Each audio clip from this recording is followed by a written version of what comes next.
E aí, Joe, beleza? Você está em Lumberjack Thor, eu sou o Thor e hoje eu quero apresentar para vocês uma ferramenta que eu sou muito fã, o serrote japonês. Nesse vídeo eu vou te apresentar o que é essa ferramenta, para quem não conhece, os modelos que tem, o que dá para fazer com ela. Já curte o vídeo aqui para dar uma força pra gente e compartilha com seus amigos e a sua família e todo mundo que você conhece. Beleza? Dito isso, bora pro vídeo?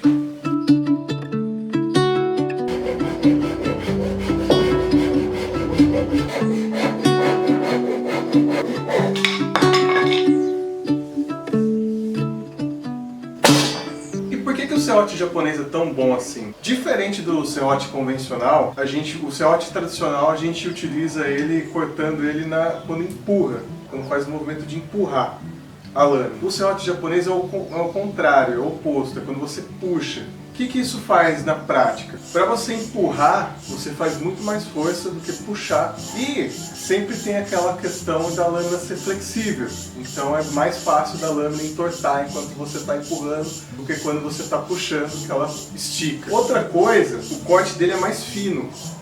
A linha do corte dele é mais fina, então agride menos a madeira. Então o corte fica bem mais limpo.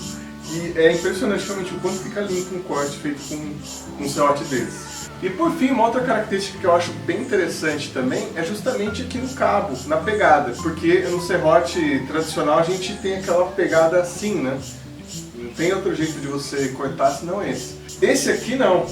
Pelo cabo dele ser dessa maneira, eu posso segurar com uma mão, eu posso segurar com as duas mãos, que normalmente, inclusive, os japoneses seguram dessa maneira, o corte assim. Então ele é muito mais prático, assim, a posição que eu fico é melhor para eu cortar, né? Eu fico mais confortável, eu consigo trabalhar melhor o movimento, e isso faz bastante diferença. O serrote japonês ele é dividido em algumas categorias, e dentro dessas categorias tem vários modelos, como a gente vai ver aqui. Esse que eu estou segurando aqui é o Ryoba. O Ryoba é um dos mais comuns de encontrar, é um dos modelos mais famosos que tem. Uma das razões disso acontecer é que ele faz muitos cortes diferentes. Uma mesma ferramenta faz cortes, quase todo tipo de corte. Ele corta tanto no sentido do veio, como contra o veio. Essencialmente faz todo tipo de corte. Dá pra ficar só com ele? Dá pra ter só ele? Dá, mas também assim, justamente uma coisa que é boa em tudo não é excelente em nada. E isso acaba pegando um pouco aqui. Ele tem a lâmina muito flexível. É bem comum os cortes não saírem tão retos assim com ele. Exige bastante prática para você cortar bem retinho com ele. Esse é um problema. Outro problema também, assim, para acabamento, para você tirar um excesso de madeira, uma cavilha, alguma coisa assim, ele até faz esse corte, só que ele vai riscar também a madeira, com certeza. Mas ainda assim, eu diria que ele é um excelente serrote de entrada. Então, se você quiser comprar um e tiver na dúvida, compre esse aqui, que você vai conseguir fazer um pouco de tudo. Avançando aqui para o outro modelo, que é bem comum também, outra categoria, aliás, é esse aqui. Esse aqui é o Kataba, ou Katabá. Cada lugar fala de um jeito. Ele também, assim, é bom para fazer principalmente cortes longos. Por quê?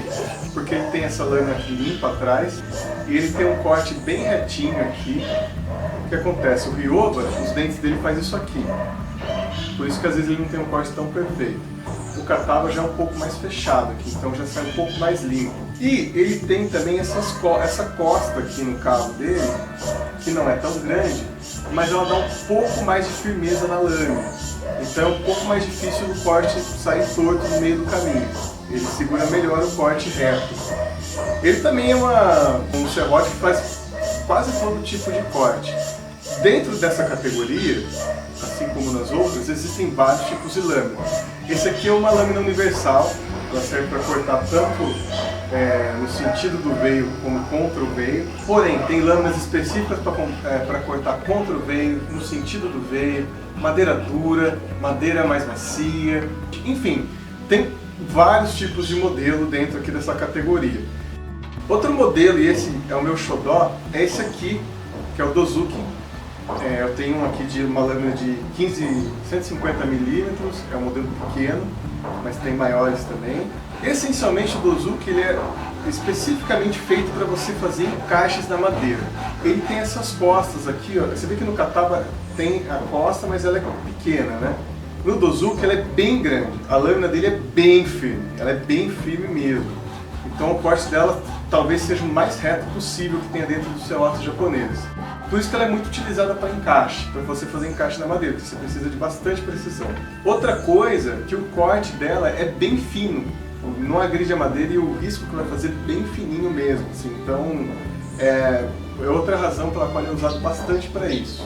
E por que a gente não utiliza ele tanto para fazer um corte tradicional, geral? Por exemplo, sei lá, serrar isso aqui ao meio. Pelo seguinte, justamente por ele ter essas costas aqui, ele tem um limite de profundidade de corte. Quando a madeira atinge essas costas, ele começa a não cortar tão reto mais, porque ele naturalmente vai, se ele está reto aqui, ele naturalmente vai começar a inclinar por conta dessa peça aqui. Aí o corte vai sair torto. E por fim, dos que eu tenho aqui, uma categoria extra, digamos, é esse aqui, que é o flush. E para que ele serve especificamente? Ele tem uma função muito específica, o flush, que é dar acabamento em cortes. Normalmente eu tapo os buracos de parafuso com cavilha, porque para ficar um acabamento mais interessante. O problema é que assim, essas cavilhas para você cortar com outros serrotes, eles riscam a madeira e não fica legal. Então esse serrote ele é especificamente para esse tipo de corte, para esse tipo de acabamento. O dente dele é reto, os dentes dele são retos, então ele não corta a madeira que está abaixo dele, ele não risca a madeira e ele é bem flexível. Então eu consigo cortar assim, por exemplo, ó. Preciso ficar no nível da madeira, na altura da madeira, onde é bem fácil, sem perceber, inclinar o serrote um pouco. Eu posso só pressionar ele na madeira e cortar dessa maneira. Um detalhe importante é que assim, quando a gente começa a serrar com esse tipo de serrote, ele realmente faz um corte muito limpo, muito preciso e tal. Porém, como a lâmina é flexível, é bastante comum o corte ir ficando torto ao longo do caminho. Você começa reto, de repente o corte faz isso aqui, ó. Tá assim, de repente faz isso. Faz isso. Isso realmente acontece, principalmente porque a lâmina ela é flexível e também por conta do jeito que a gente corta. Porque que acontece? Muita gente costuma cortar assim, ó. E quando você faz esse movimento com o ombro, você já está mudando aqui o ângulo da lâmina. E aí isso vai refletindo no corte. Qualquer mudança de postura que você tem durante o corte vai refletir na lâmina. E vai refletir no corte final. Então tem algumas coisas que dá pra gente fazer para cortar melhor. Existem alguns gabaritos para isso que eu posso fazer se vocês quiserem. Deixem nos comentários que num vídeo futuro eu mostro, faço alguns. Mas ainda assim, apesar dos gabaritos, eu sugiro que você treine primeiro. Eu separei algumas madeiras aqui para a gente fazer cortes com todos eles. E eu também vou explicar um jeito de você praticar para ir melhorando os cortes seus com o serrote japonês. Vamos lá? Aqui vai um exercício que você pode fazer na sua oficina, na sua casa, enfim, para praticar os cortes aqui para você aos poucos ir acertando o alinhamento deles. O que você vai fazer? Primeiro, pega um pedaço de madeira, de preferência uma mais grossa assim, e de preferência pinos. Por quê? Porque é uma madeira mais macia e é uma madeira que corta um pouco mais fácil. A gente vai fazer alguns riscos, mais ou menos até a metade da madeira aqui. Feito isso, eu vou virar aqui a madeira e aí eu vou fazer os riscos também aqui nessa mesma face acompanhando eles. Como que eu vou fazer isso? No caso aqui eu vou usar um esquadro 3D, mas dá para fazer com o próprio esquadro comum, mesmo até com a régua.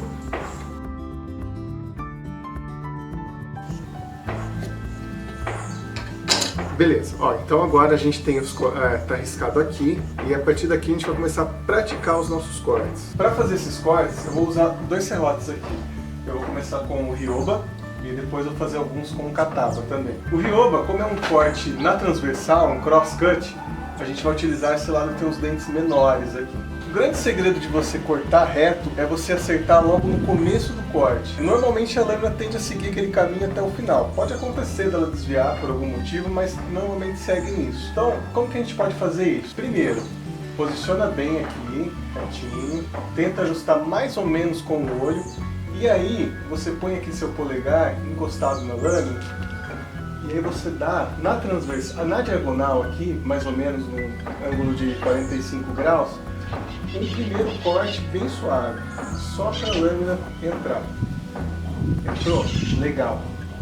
Um jeito de você ver se ele está bem alinhado aqui, e é por isso que a gente fez dois riscos, é para ver o seguinte: se nesse corte na diagonal que você fez, ela cortou tanto a linha que está em cima, quanto a linha que está aqui embaixo. Se cortou, você está certinho no seu corte.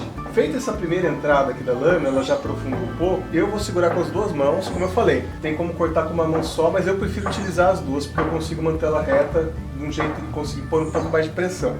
Outra coisa, procura segurar mais ou menos da metade do cabo para baixo. Se eu seguro aqui em cima, eu boto muita tensão na lâmina e pode ser que ela vire em algum momento. Então aqui eu consigo manter ela mais reta. Até porque o corte do serrote japonês ele é bem suave. Você não precisa se preocupar em pôr muita força nele, porque não tem necessidade. Então a gente fez aqui o primeiro corte. Vou começar a avançar aqui.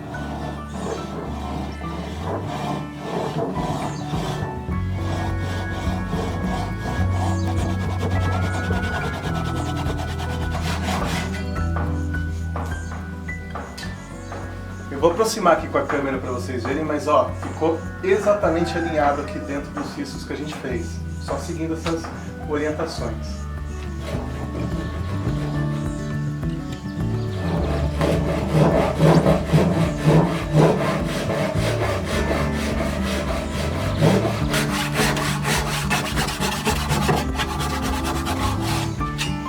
Eu deixei por último o das cavilhas.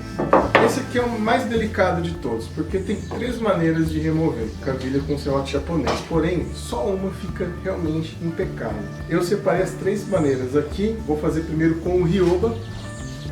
O Kataba, na verdade, eu nunca utilizei para isso, mas me indicaram para essa atividade, então eu vou descobrir junto com vocês qual que é a eficiência dele para esse tipo de corte. E por fim, o flush, que ele realmente é feito para isso, então a gente vai ver como que funciona os 3 agora.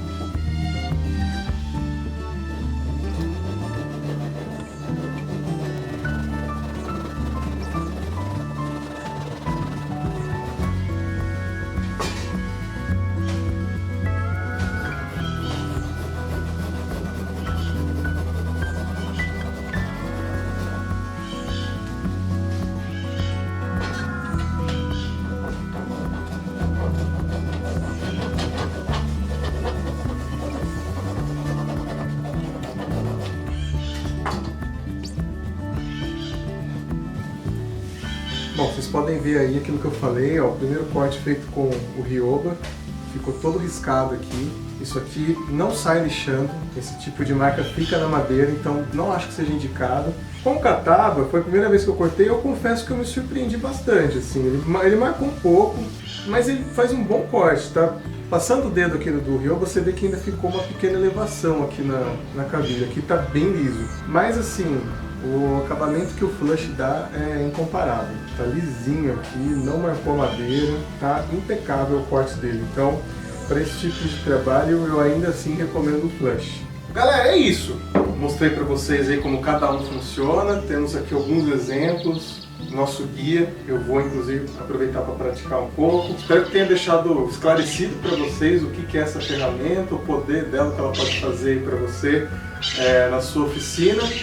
E se ficou alguma dúvida, por favor, deixa aqui nos comentários que eu respondo assim que eu puder.